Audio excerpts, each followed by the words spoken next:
Welcome to the Federal. I'm K.S. Dakshinamurthy. Over the last few weeks, India has been witnessing what many would consider an unseemly tug of war between the government and the judiciary over the selection of judges to the top court and to the various high courts. Several questions arise from this ongoing friction between the nation's two key superstructures.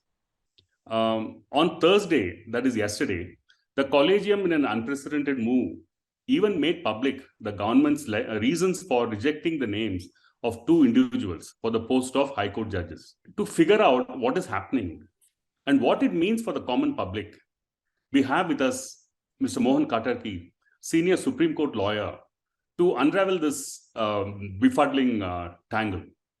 Welcome, Mr. Katarki.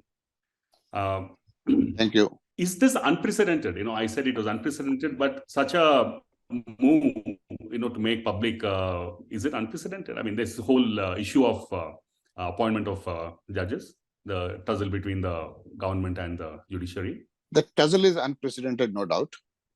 But the disclosure of the resolutions of the collegium is not unprecedented.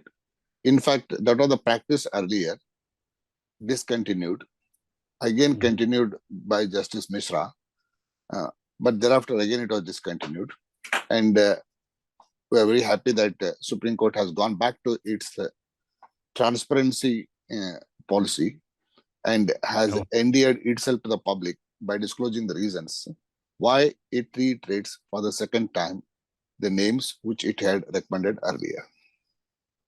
Okay. And sir, for the benefit of our viewers, please tell us what the procedure is from the time the collegium recommends the name of a judge for appointment to a high court or to the top court. See, this is a constitutional post, and president at the highest level makes an appointment of the judge of the high court or the Supreme Court. Before independence, it was Her Majesty or His Majesty in London who made the appointment, unlike other appointments which were made by the government. So this is a constitutional appointment where the oath is administered to the appointee. Therefore, the constitutional process is followed. The Constitution contemplated in Article 124 and Article 217, the 124 for the Supreme Court and 217 for the High Court judges, that President shall appoint in consultation with the various constitutional functionaries, which included the Chief Justice of India, and in case of High Court, Chief Justice of the High Court also. The question came up in the second judge's case in 1993, whether this consultation is mere formality or it has some substance. Because historically, it was always believed that consultation with the judiciary means it is a binding consultation to be respected always. But still the word consultation was treated as a consultation. In 1993, the Supreme Court, the majority said the consultation is not a formality. It is a consultation which has to be meaningful. And after the consultation, it has to be accepted by the Government of India in all circumstances.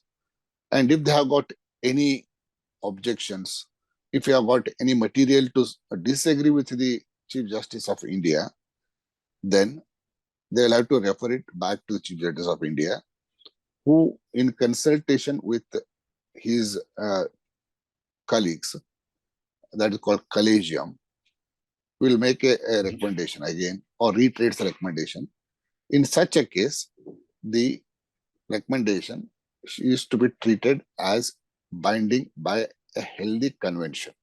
That's all. That is how the process begins. Okay. But there is one more important thing, that who begins the recommendation? The recommendation or initiation of the name in respect to the High Court has to be always by the Chief Justice of the High Court in consultation with his collegium, that is two senior judges of the High Court. In case of the Supreme Court judge, the initiation has to be by the Chief Justice of India in consultation with the four senior most judges. That is how the process of consultation and collegium is contemplated. So So once what the you're saying, recommendation is reiterated by healthy convention, it is binding. okay. So there is no law as such that binds the government to accept the collegium's Well, reiteration. the If they well the insist on a certain. law is what Supreme Court has said in its judicial capacity, right? The Constitution of India is Mhm. very clear that interpretation of the Constitution or any law made by the Parliament, the decision of the government, the Supreme Court is final, and that is the law of the land. If that is the law of the land, then everyone must respect it.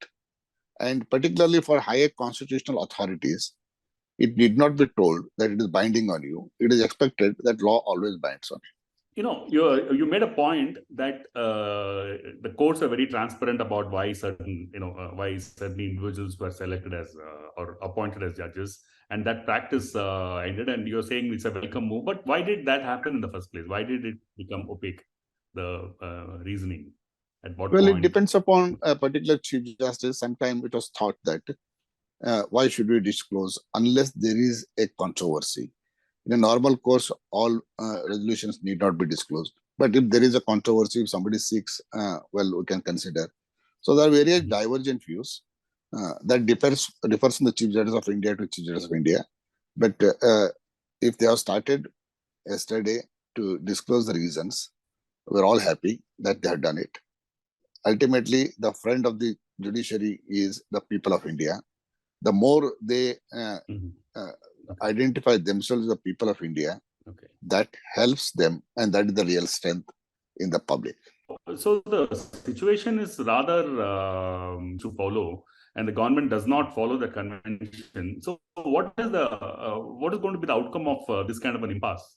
Well, this is the question which has been bothering every person in the legal profession or in the broader sense, the legal arena. How will the Supreme Court enforce this law if the government sticks to its stand that it has something called a pocket veto, that particular name it can reject for whatever the reasons, right?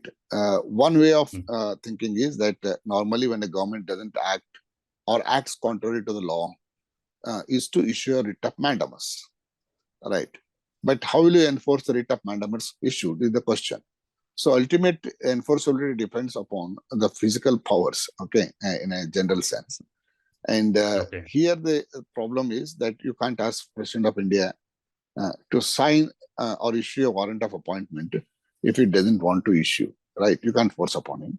Alternatively, you cannot issue a declaration that deemed to have been appointed as such and allow him to function as a judge. That can't happen that way. Uh, then the alternate, some people are thinking is, why can't we haul up secretary or the minister for the contempt of court? Well, you can haul up for a contempt of court, no problem. But that won't solve the problem still, because some people are ready to go to jail, but they may not like to still obey the order. What can be done? Therefore, under the circumstances, there is also one view, which seems to be a very plausible view, that the Supreme Court should stop hearing Government of India in all its appeals or the matters whichever pending before the Supreme Court, to enforce its direction or its order, whatever it is, issued on the judicial side, because the matter is also pending on the judicial side before the bench of Justice Sanjay Kaul, how to go ahead with the recommendations which have been made and which have not been accepted by the Government of India, or Government of India delaying them. So if that bench were to issue a direction and were to come to a conclusion, it may or may not, it is left to them. I'm just speculating that we will not hereafter hear any of the appeals of the Government of India pending in this court. Well, that is quite a deterrent on the Government of India.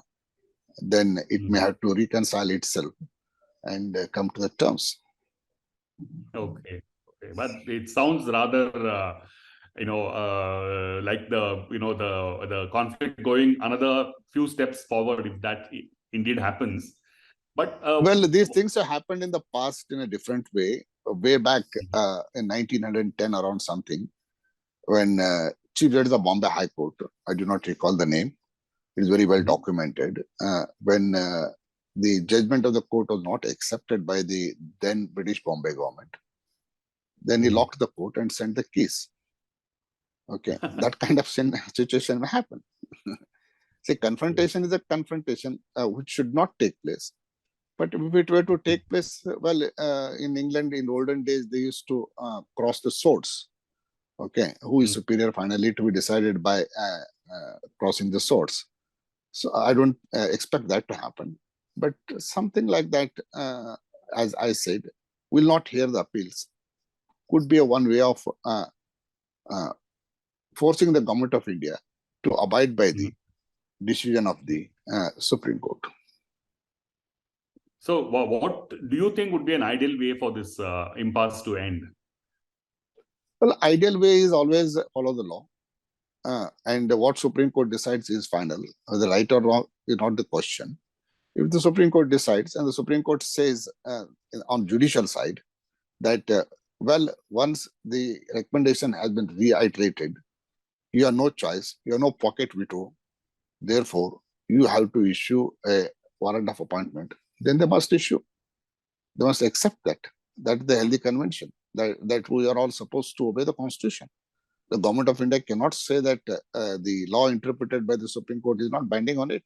Absolutely unacceptable. It has to, I'm sure ultimately they'll reconcile. They will obey the whatever the court says. Maybe they are trying to assert their power. It's all right.